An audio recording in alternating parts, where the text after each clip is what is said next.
আসসালামু আলাইকুম সম্মানিত ভিউয়ার্স, আজকের ক্লাসের মধ্যে আমরা চেঞ্জিং সেন্টেন্স সম্পর্কে ডিসকাস করব। ঠিক আছে, তো চেঞ্জিং সেন্টেন্স আসলে কি এটা আমাদের আগে বোঝা উচিত। চেঞ্জ শব্দের অর্থ আমরা জানি কি পরিবর্তন, আর সেন্টেন্স শব্দের অর্থ হচ্ছে বাক্য, অর্থাৎ বাক্য পরিবর্তন। এখন আমরা যদি বলি সেন্টেন্স কাকে বলে, সেন্টেন্স হচ্ছে কয়েকটি শব্দ একসাথে মিলিত হয়ে অর্থবোধক কোনো কিছু কিংবা মনের ভাব প্রকাশ করে তাকে আমরা সেন্টেন্স বা বাক্য বলি।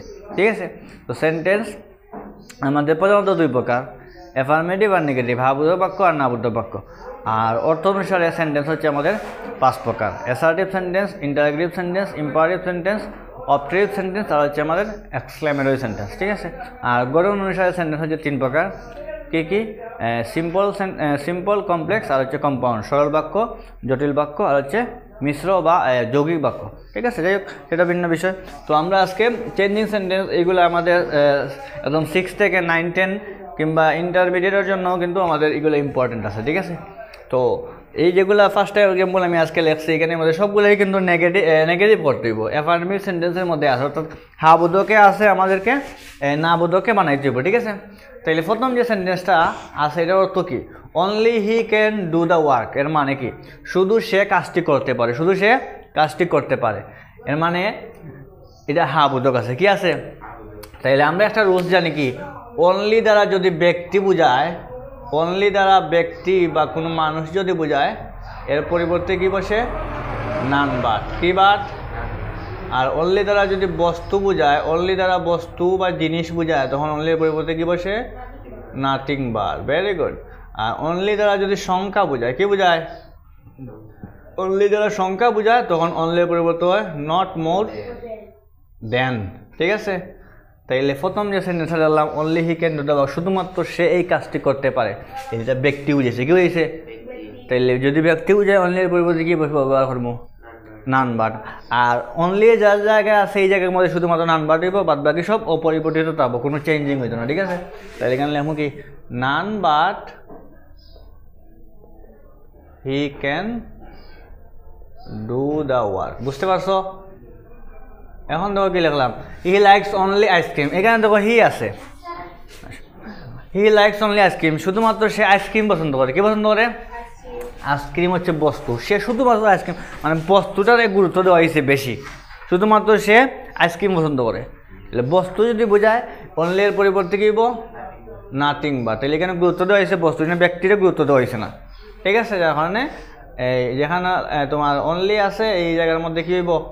নাথিং বাট হইব। অনলি যে জায়গাটা পাবো এই জায়গার মধ্যে নাথিং বাট। ঠিক আছে, আর বাদ বাকি সব অপরিবর্তিত। পরে দেখো কি লিখলাম, হি হ্যাজ অনলি 1000 টাকা। তার কাছে শুধুমাত্র কি আছে?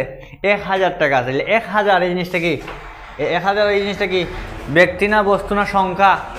যদি সংখ্যা বোঝায় অনলির পরিবর্তে কি ব্যবহার করেছিলাম? নট মোর দেন। তাহলে আমরা লিখলাম কি, হি হ্যাজ নট মোর দেন 1000 টাকা, অর্থাৎ তার কাছে 1000 টাকার বেশি নয়। Man must die, man must, অর্থাৎ মানুষকে মরতে হবে। মানুষকে কী করতে হইব?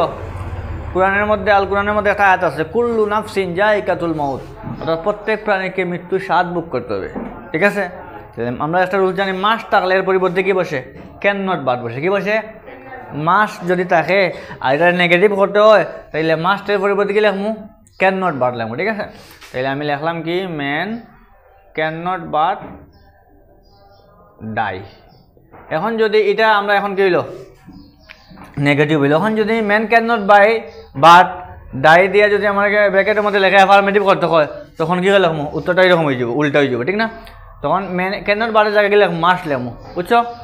ম্যান মাস্ট ডাই লিখবো যদি অ্যাফার্মেটিভ করতে হয়। Every king has a crown. Every king has a ক্রাউনের মানে কি? প্রত্যেক রাজার কি আছে?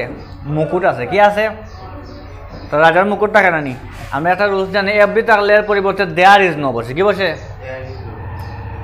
লিখলাম কি, প্রথমে দেয়ার ইজ নো, তারপরে যে শব্দটা আগে এই শব্দ লেখা লাগে, তারপরে শব্দ কি আছে আমার? King. There is no king, তারপরে এটা বাট লেখা লাগে, বাট এটা রুলস। বুঝছো? বাদ বাকি অপরিবর্তিত। প্রথমে এভরি এর পরবর্তীতে কি হইব? দেয়ার ইজ নো, পরে যে শব্দটা এই শব্দ, পরে একটা বাট লিখতে হইবে এক্সট্রা, পরে বাকি অংশ যেমন আছে তেমন, হেজ এ ক্রাউন যেমন আছে তেমন দেখালাম, ঠিক আছে। আশা করি সবাই বুঝতে পারছো।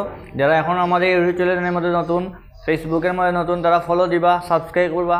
তো ভালো থাকেন, সুস্থ থাকেন, দেখা হবে পরবর্তী ক্লাসে। আসসালামু আলাইকুম।